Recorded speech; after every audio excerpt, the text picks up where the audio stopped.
भगवान बोले, मैंने यह अविनाशी योग विवस्वान को सिखाया था। फिर विवस्वान ने अपने पुत्र मनु को और मनु ने अपने पुत्र इक्ष्वाकु को सिखाया।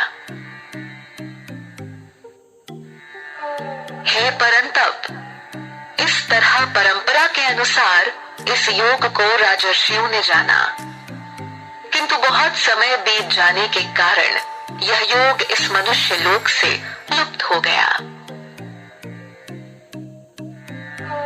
तू मेरा भक्त और प्रिय मित्र है, इसलिए यह प्राचीन योग आज मैं तुम्हें बताता हूँ, क्योंकि यह बड़ा रहस्यमय और उत्तम योग है। अर्जुन बोले, आपका जन्म तो इस काल में हुआ है और विवस्वान का जन्म तो बहुत पुराना है। फिर यह बात मैं कैसे मान लूं कि आपने ही सृष्टि के आरंभ में विवस्वान को इस योग का ज्ञान दिया था? श्री भगवान बोले, हे अर्जुन, मेरे और तेरे कई बार जन्म हो चुके हैं, किंतु हे परंतप, उसे मैं जानता हूँ पर तू नहीं जानता। यद्यपि मैं अजन्मा हूँ और मेरी प्रकृति न बदलने वाली है, तथा मैं सभी प्राणियों का ईश्वर भी हूँ, फिर भी प्रकृति के विपरीत मैं अपनी योग माया से जन्म लेता हूँ। हे भारत, जब जब धर्म की हानि और अधर्म की वृद्धि होती है, तब तब मैं साकार रूप में प्रकट होता हूँ।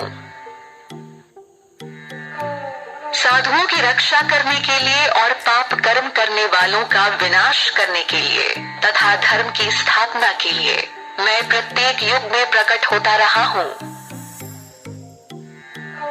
हे अर्जुन, जो पुरुष मेरे दिव्य जन्म और कर्म के सत्य को जान लेता है, वह शरीर को त्याग कर फिर जन्म न लेकर मुझे ही प्राप्त होता है, अर्थात जन्म मरण के बंधन से मुक्त हो जाता है।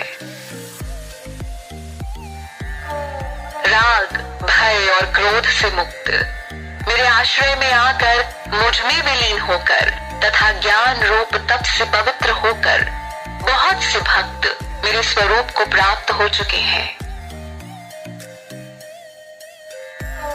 हे पार्थ, जो मुझे जैसे भजते हैं, मैं उन पर वैसे ही कृपा करता हूँ। अतः सभी मनुष्य सब प्रकार से मेरे ही मार्ग का अनुकरण करते हैं। सामान्य पुरुष इस लोक में कर्मों के फल को चाहते हुए देवताओं को पूजते हैं, क्योंकि इस लोक में कर्मों के फल शीघ्रता से प्राप्त हो जाते हैं। गुण और कर्मों के आधार पर चारों वर्ण मेरे द्वारा रचे गए हैं। यद्यपि मैं उसका कर्ता हूँ, फिर भी तुम मुझे अकर्ता और अविनाशी ही जानो। कर्मों के फल में मेरी कामना नहीं है, इसलिए कर्म मुझे प्रभावित नहीं करते, और जो मुझे तत्व से जान लेता है वह कर्मों से नहीं बंधता। पूर्व काल में मोक्ष पाने वाले पुरुषों ने भी इसी प्रकार के कर्म किए थे, इसलिए तू भी पूर्वजों के समान किए जाने वाले कर्मों को ही कर। कर्म क्या है और अकर्म क्या है, इस विषय में बुद्धिमान पुरुष भी भ्रम में पड़ जाते हैं। इसलिए मैं तुम्हें कर्म और अकर्म का स्वरूप समझाऊंगा, जिसे जानकर तू संसार बंधन से मुक्त हो जाएगा। कर्म और विकर्म क्या है तथा अकर्म क्या है, यह जानना चाहिए, क्योंकि कर्म का प्रभाव बहुत गहरा है।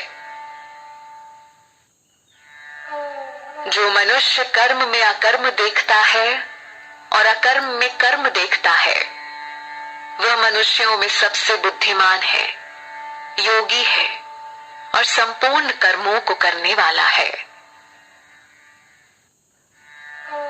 जिसके सारे कर्मों का आरंभ संकल्प और कामना से रहित है, तथा जिसके संपूर्ण कर्म ज्ञान रूपी अग्नि से तप गए हैं, उसको ज्ञानी जन पंडित कहते हैं।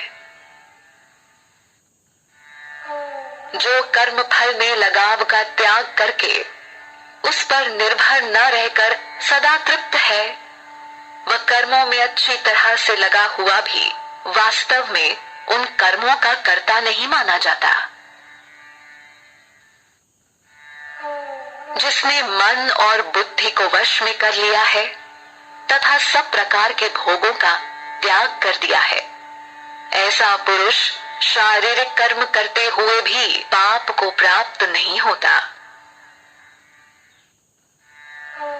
जिस मनुष्य को जो कुछ मिल जाए उसमें ही संतुष्ट रहता हो, जो ईर्ष्या और द्वंद्वों से मुक्त रहकर सफलता और असफलता में समभाव रहे, वह कर्म करते हुए भी उससे नहीं बंधता। जिस पुरुष के मन में लगाव सदा मिट गया है और वह मुक्त है, जिसका चित्त ज्ञान में स्थित है, यज्ञ के लिए इस प्रकार का कर्म करने वाले पुरुष के समस्त कर्म विलय हो जाते हैं। जिस यज्ञ में अर्पण भी ब्रह्म है, यज्ञ में प्रयोग किया द्रव्य भी ब्रह्म है और ब्रह्म रूप कर्ता के द्वारा ब्रह्म रूप अग्नि में आहुति देने की क्रिया भी ब्रह्म है, ऐसे यज्ञ को करने वाले जिस मनुष्य की ब्रह्म में कर्म समाधि हो गई है, उसके द्वारा प्राप्त फल भी ब्रह्म ही है। कुछ योगी जन यज्ञ के द्वारा देवताओं का पूजन करते हैं, जबकि दूसरे ज्ञानी जन ब्रह्म रूपी अग्नि में अपने आप को समर्पित करते हुए यज्ञ करते हैं। कुछ योगी जन सुनने आदि क्रियाओं और इंद्रियों को संयम रूपी अग्नि में त्याग देते हैं, परंतु अन्य लोग शब्द आदि इंद्रिय विषयों को इंद्रिय रूपी अग्नि में त्याग देते हैं। दूसरे योगी जन संपूर्ण इंद्रियों और प्राणों की क्रियाओं को ज्ञान से प्रकाशित आत्म संयम योग की अग्नि में त्याग किया करते हैं। कुछ साधक द्रव्य रूपी यज्ञ, तपस्या रूपी यज्ञ और योग रूपी यज्ञ करने वाले होते हैं, और कुछ अन्य कठिन व्रत तथा स्वाध्याय रूपी ज्ञान यज्ञ करने वाले होते हैं। कई योगी जन आपान वायु में प्राण वायु को अर्पित करते हैं तथा प्राण में अपान की आहुति देते हैं। कई प्राण और अपान की गति को रोककर प्राणायाम करने वाले होते हैं। अन्य कितने ही योगी नियमित आहार करने वाले प्राणों को प्राणों में अर्पित किया करते हैं। ये सभी साधक यज्ञों द्वारा पापों का नाश करने वाले और यज्ञों को जानने वाले हैं। हे कुरुश्रेष्ठ, त्याग और अर्पण से बचे हुए अमृत का अनुभव करने वाले पुरुष सनातन ब्रह्म को प्राप्त होते हैं। यज्ञ न करने वाले पुरुष को यह लोक भी नहीं मिलता, तो फिर परलोक कैसे मिलेगा? ऐसे अनेक प्रकार के यज्ञों का वर्णन वेदों में विस्तार से है। इन सब को कर्मों से उत्पन्न जान। इस प्रकार यज्ञ करने से तुम कर्म बंधन से मुक्त हो जाओगे। हे परंतप, द्रव्य में यज्ञ से ज्ञान यज्ञ श्रेष्ठ है, क्योंकि हे पार्थ, संपूर्ण कर्म ब्रह्मात्म अर्थात तत्व ज्ञान में समाप्त हो जाते हैं। अतः तू तत्वज्ञानी महापुरुष के पास जाकर उस तत्व ज्ञान को समझ, उनको साष्टांग दंडवत करने, उनकी सेवा करने और सरलता पूर्वक प्रश्न करने से वे तुझे उस तत्व ज्ञान का उपदेश देंगे। हे पांडव, तत्व ज्ञान के अनुभव के बाद पुनः तुम्हें इस प्रकार का मोह नहीं होगा और तुम सभी प्राणियों को अपने आत्म स्वरूप में तथा परमात्म स्वरूप में ही देखोगे। यदि तू पापियों से भी अधिक पापी है तो भी तो ज्ञान रूपी नौका द्वारा निश्चय ही संपूर्ण पाप सागर को पार कर जाएगा। हे अर्जुन, जिस प्रकार प्रज्वलित अग्नि सब प्रकार के ईंधनों को भस्म कर देती है, उसी प्रकार ज्ञान रूपी अग्नि सभी कर्मों को भस्म कर देती है। इस संसार में ज्ञान के समान पवित्र करने वाला कोई दूसरा साधन नहीं है। जो योग में भली भांति निपुण हो गया है, वह उस तत्व ज्ञान को स्वयं ही अपने आप में पा लेता है। श्रद्धावान, तत्पर और जिस पुरुष ने अपनी इंद्रियां वश में कर ली हो, वह पुरुष ही ज्ञान प्राप्त करता है। ज्ञान प्राप्त करके वह शीघ्र ही परम शांति को प्राप्त कर लेता है। अज्ञानी, श्रद्धाहीन और संशयुक्त मनुष्य नष्ट हो जाते हैं। ऐसे संशयी पुरुषों के लिए न तो यह लोक है, न परलोक है और न ही सुख है।